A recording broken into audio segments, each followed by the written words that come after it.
George, who's first? Well, Groucho, Irene Schlunecker is waiting to speak to you now, and her partner is a special guest, one whom I think you'll find quite surprising, Mr. Truman Tomlin. So, folks, you can please and meet Groucho Marx. Well, welcome to You Bet Your Life. Say the secret word and divide an extra $100. It's a common word, something you always have with you. Now, which one? Your name is Schlunecker? No, sir. Your name is Schlunecker? My name is Schlunecker. And there isn't anybody named Schlunecker, and you know it. Me? Now, where are you from, Miss Schlunecker? Seymour, Indiana. Would you mind revealing your age, or is that sacred? No, I'm 50. Well, that's a nice round figure. And speaking of nice round figures, and you're Truman Schlunecker, huh? No, sir. You're Truman Tomlin, Tomlin, huh? Yes, sir. Truman and Schlunecker, huh? Sounds like the Democratic ticket in 1948. What sort of work do you do, Truman? For the past 10 years, Groucho, I've been in the oil business.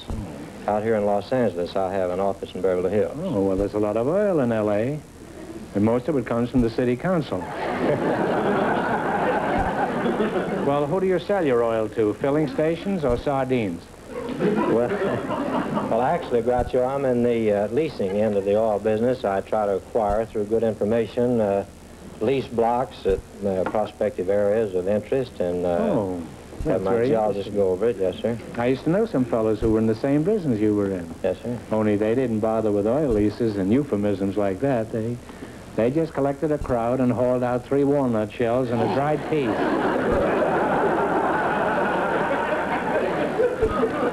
Could develop the same way, yes, sir. In the back of a wagon they did it, huh? Well, have you made any money for your investors, Truman? Well, we've been pretty lucky, Groucho. I would say that about 80% of the people that have invested along with me have either made money or have had a chance to sell for a profit. Well, that's a very high percentage, 80%. Yes, sir. I think so. May interest you to know that I've been part of the other 20%. Now, Irene, do you prefer being called Irene, or because I have a daughter-in-law by that name, or do you prefer being called Schlunecker? Irene is probably easier. Not for me. No, I like Schlunecker. You like Schlunecker? Yes, yes. It sounds like something you drink around Christmas, huh? Come on, kids, let's have another Schlunecker, huh? Sind Sie verheiratet? Conrad Schlunecker. Now, what was your maiden name? Spear. You certainly did, all right, huh? And you let go of a name like that to trade it for a Schlunecker? You're a brave woman, Irene, huh? Where did you meet this ghastly Mr. Schlunecker, huh? In Ketchum, Idaho. Oh. You speared him and Ketchum, huh? Irene, your name may be Schlunecker, but you just made up Ketchum now. Now, come clean. There is no such place as Ketchum. Yes, there really is. There is? Yeah, Ketchum is a small town on Highway 93, and it's about a mile from Sun Valley. It's just a little place, has 13 bars. Just a little old place? A little old place with 13 bars and 1 grocery store. 18 bars and 1 grocery store. Well, what's Good percentage, isn't it? What is the grocery store for? Is that where you get the pretzels and potato chips for the 13 bars? Well, Truman, let's get back to you. Have you always been in this crooked business? Well, no, sir. I was in show business, Groucho, for Oh, you were in years. another crooked business. Yes, sir. I was a singer and wrote several songs. A songwriter? Yes, sir. Truman Tomlin. Tomlin. Oh. Now, just a moment. Are you Pinky Tomlin? Yes, sir. Oh, no.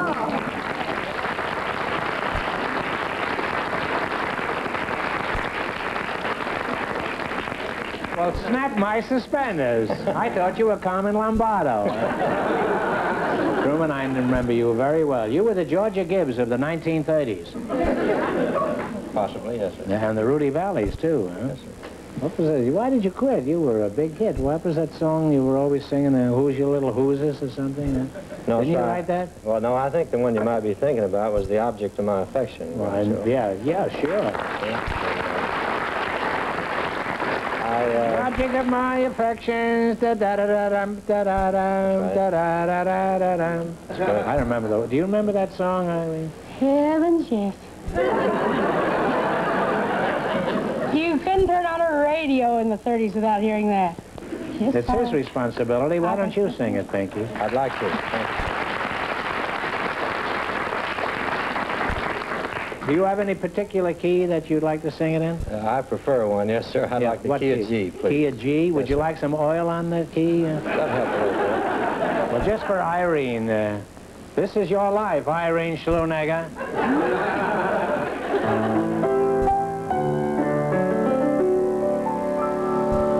Oh, the object of my affection can change my complexion from white to rosy red. Oh, anytime she holds my hand and tells me that she's mine, baby, all mine. There are many girls who can thrill me, and some who can fill me with dreams of happiness. Oh, but I know I'll never rest until she says she's mine. Oh, now I'm not afraid that she'll leave me, 'cause she's not the kind who'll be unfair. But instead I trust her implicitly. She can go where she wants to go, do what she wants to do, I sure don't care. The object of my affection can change my complexion from white to a rosy red. Oh, anytime she holds my hand and tells me that she's mine.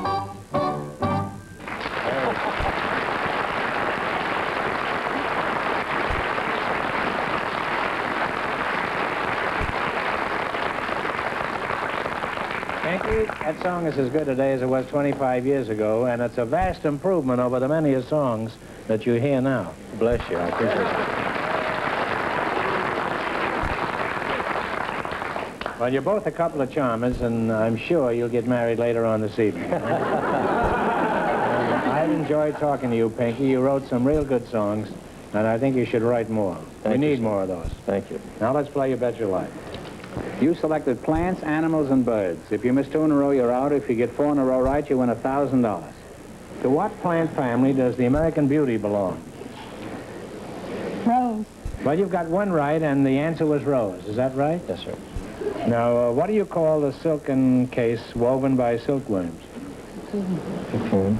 Cocoon. Cocoon. You now have 2 right. 2 more right, and you'll have $1,000. Now, what do you call a male duck? Drake. Drake. Drake is right. That's 3 right, 1 more, and you'll have $1,000. All spiders have the same number of legs. How many do they have? 6. You're close. It's 8. Well, that I mean, goodness. wipes out the 3. You now have 1 wrong. Now, what kind of fruit is a Rome beauty? An apple. I was going to say Lola Brigida. But it is An apple is right, eh? Well, you're on the right track again. You have 1 right. What is the proper word for a group of fish? School. A school is right, yeah. You now have 2 right. What is the largest bird in the world? The condor. The condor. No, it's the ostrich. Oh, the ostrich. Oh. Forgot him. Yeah, we did. You now have 1 wrong. What color is the lily of the valley? Oh, I've never seen it white. White. White is right. You now have 1 right. What do you call a baby frog? Tadpole. Oh, tadpole. Tadpole is right. That's 2 right. Okay, now what are wrens, thrashes, and finches? They're birds. I thought that was a law firm, huh? That's right. You now have 3 right. Get the next one right, and the $1,000 is You yours. got it. What do you call a flower that blooms and dies in one season? In other words, it requires replanting each year. An annual. Annual is right. You got 4 in a row. You win $1,000.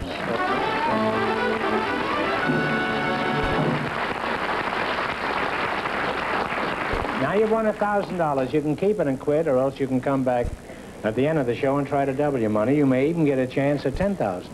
So go up and sit down and think about it. No matter what you decide to do, thanks for being on the show. Thank you. Yes, thank you. Groucho, we have Nancy Outz and Frank Sampson on deck. So, folks, come in, please, and meet Groucho Marx. Welcome to You Bet Your Life. Say the secret word and divide an extra $100. It's a common word, something you'll always have with you. Nancy Outz, eh? Now, this is ridiculous. Where did you get a name like Outz? Well, we traced it back, and it's a German name. We traced it back 6, 7 generations. Was your father a Quaker? Perhaps it was Quaker roots. Well, I certainly can't continue to call you Miss Outz. Shall I just call you Nancy? No, why don't you call me by my nickname, Tootsie? Oh. How would it be if I'd call you in the morning? Tootsie Outzie, is that it? Yeah, Tootsie Outz, yeah. Oh, well, that's a most unusual name, even for this show. No, it's really a real ordinary name in South Carolina. Tootsie, what part of South Carolina were you born in? I was born in North Carolina. Now, you are, let's see, you're Frank Outz, is that your name? No, I'm Frank Sampson. Frank Sampson? Yes. That name fits you. You look strong and hale and hearty. Are you an ex-football player? No, I'm a tree surgeon, Groucho. Oh. The Sampson Tree Service in Beverly Hills. What kind of service do you give the trees? Do you check the tires on the rubber tree, for instance? Well, no, ours is kind of a shady business, and I'm trying to turn over a new leaf. And we do everything from trimming trunks to pruning limbs on nice saplings. Oh.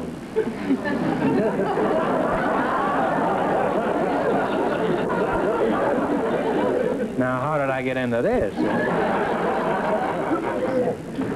I suppose you live out of a trunk and you have little branches all over Southern California. Well, no, we have a sprouting business, but my bill collectors seem to have me out on the limb, and there's a lot of fallout in this organization. You know, you keep this up and somebody's going to hang you from one of your patients.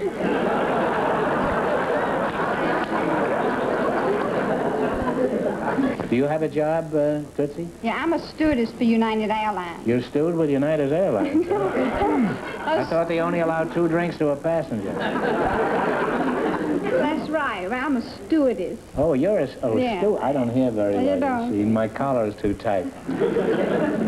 You know, if you were actually a stewardess in an airline, as soon as you walked out here, you'd have put a pillow under my head, shoved a plate of baked chicken on my lap, and said, sorry, we'd be 3 hours late getting into Salt Lake City. No, I wouldn't have done that. You wouldn't? Because I don't fly to Salt Lake City. Why not? Why don't you fly? Why don't you go to Salt Lake Well, City? because I have to run up and down the coast. You have to run up and down the coast? Well, who's after you? Well, what is your flight like, Tootsie Outzie? Do you get a lot of interesting people flying up and down the coast? Oh, yeah, especially on the executive flight. You know, that's the all-men flight. Executive? Uh-huh. For successful young businessmen. These are the successful young businessmen that have recently been fired by big corporations? Tootsie, are you for hire-out? Sir? Well, let me rephrase that. Yeah, you do that. Are you hooked? No, sir. You're not married? No, You sir. ought to be ashamed of yourself, an attractive girl like you. Are you engaged? No, sir. Well, how is it you happen to snag one of your handsome, wealthy passengers? Well, you see, These schleppers who have been wiped out in Wall Street, well, United doesn't employ married girls. They don't employ married No. girls? Well, how come? Well, a lot of most. Why do they call it United? That's not the American way. Why don't they employ married girls? Well, most of the airlines have this rule. Oh, well, that's ridiculous. Do you realize that they're standing in the way of the oldest institution in the world? If all employees adopted that attitude, the human race would disappear in 50 years, which at present it's going to do in 25. Now, what's the reason for this old-fashioned and selfish attitude?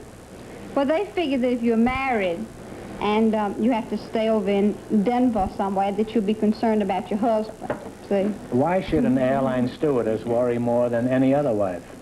Well, look, other wives are home, you see, when their husbands come in. Mm-hmm. That's what you think, eh? Good many of them are still at the bingo table. playing for frozen dinners.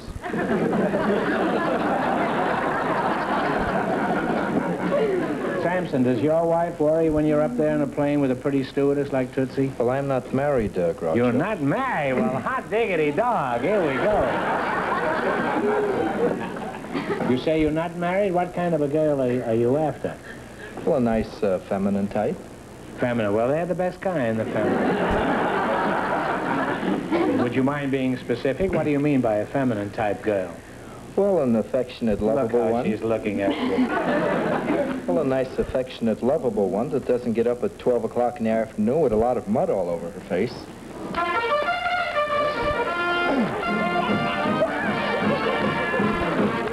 that wonderful? You said mud all over your face, and so that's the secret word. So the duck is handing you $50. Thank you. And Miss Outz, isn't he polite? Isn't he wonderful? I may give you the other 50. Yeah, give me that. Thank you, Groucho. Tootsie, would you say that you're the feminine type? For example, do you like to cook? Yeah, I don't cook too well, though. I cook grits real well. Grits? Yeah, well, grits are real good. Grits are good? Yeah, especially in the morning with ham gravy on them, you know, for breakfast. I know you Westerners never have heard of that. Listen, anything is good with ham gravy on it. Even an old shoe. Now, how do you feel about Tootsie now, Frank? Would you like to take her out on a date? Well, I'd like to, but these airline stewardesses usually like to eat at the most expensive places. Is this true, Tootsie? Go to the finest night spots and everything else, and I'm out on a limb now. Well, how do you find out these things if you're up in a tree all day? Have you been talking to the squirrels? Well, if you object to an expensive restaurant, what do you like when you take a girl out?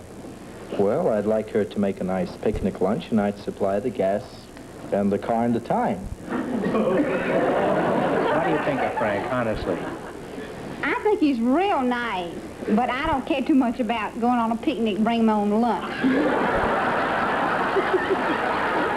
kind of like restaurants. Well, anyhow, let's see how you work together as a team.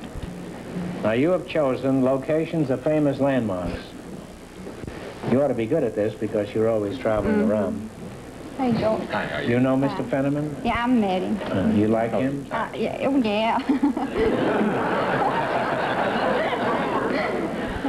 Would you like to slip him some grits? You think you'd like him? I've never had them, I don't think. Oh, you have them? No. Oh, well.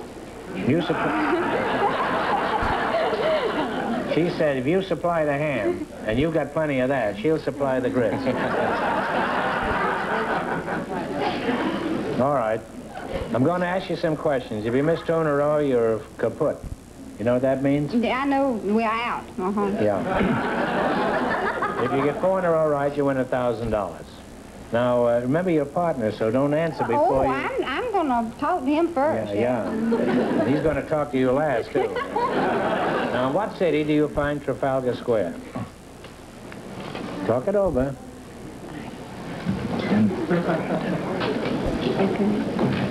You say, How about Denmark, Groucho? Oh, I think Denmark is very nice, but obviously that's not the right answer, though. It's London, England.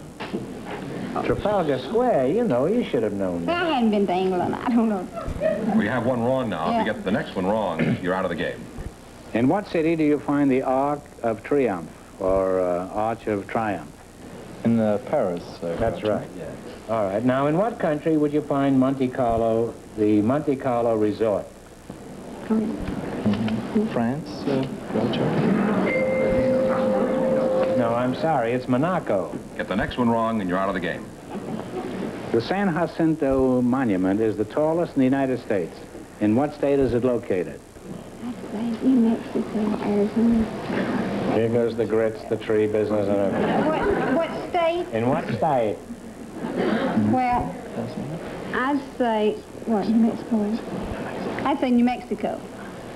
Well, that's a very good answer, but it's the wrong one, man. Yeah. Yeah, it happens to be Texas. Oh. Well, you missed 2 in a row, Yeah, and you I did. don't think there was much chance of you getting 4 in a row right.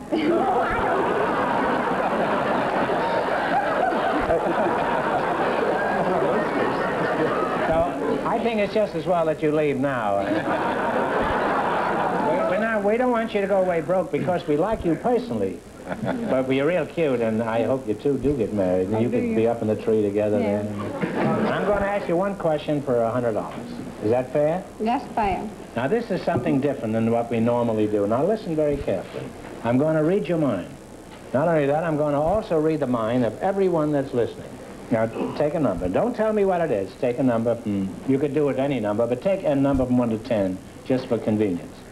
I want everybody in the audience to think of a number, and don't say it aloud. Okay. You all got a number? Okay. All right, now double it. Okay. Add 8. I thought that would throw him.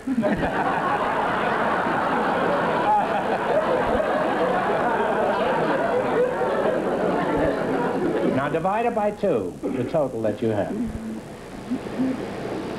All right? Now subtract the original number that you started with. Don't tell me. Okay. Your answer is 4. Is that right? How did you know? Isn't that right? You all got 4? Huh? That's right. That's right. That was very good. You started off with 10. Well, the answer It's 4. is 4. Well, all right. Now, George, who's first? Well, Groucho, Irene Schlunecker is waiting to speak to you now, and her partner is a special guest, one whom I think you'll find quite surprising, Mr. Truman Tomlin. So, folks, come in, please, and meet Groucho Marx. Well, welcome to You Bet Your Life. Say the secret word and divide an extra $100. It's a common word, something you always have with you. Now, which one? Your name is Schlunecker? No, sir. Your name is Schlunecker? My name is Schlunecker. And there isn't anybody named Schlunecker, and you know it. Me. Now, where are you from, Miss Schlunecker? Seymour, Indiana. Would you mind revealing your age, or is that sacred? No, I'm 50. Well, that's a nice round figure. And speaking of nice round figures, and you're Truman Schlunecker, huh? No, sir. You're Truman Tomlin, Tomlin, huh? Yes, sir. Truman and Schlunecker, huh? Sounds like the Democratic ticket in 1948. What sort of work do you do, Truman? For the past 10 years, Groucho, I've been in the oil business. Out here in Los Angeles, I have an office in Beverly Hills. Oh, well, there's a lot of oil in L.A., and most of it comes from the city council. Well, who do you sell your oil to, filling stations or sardines? Well, actually, Groucho, I'm in the leasing end of the oil business. I try to acquire, through good information, lease blocks at prospective areas of interest, and have my geologist go over it. Yes, sir. I used to know some fellows who were in the same business you were in. Yes, sir. Only they didn't bother with oil leases and euphemisms like that. They just collected a crowd and hauled out 3 walnut shells and a dried pea.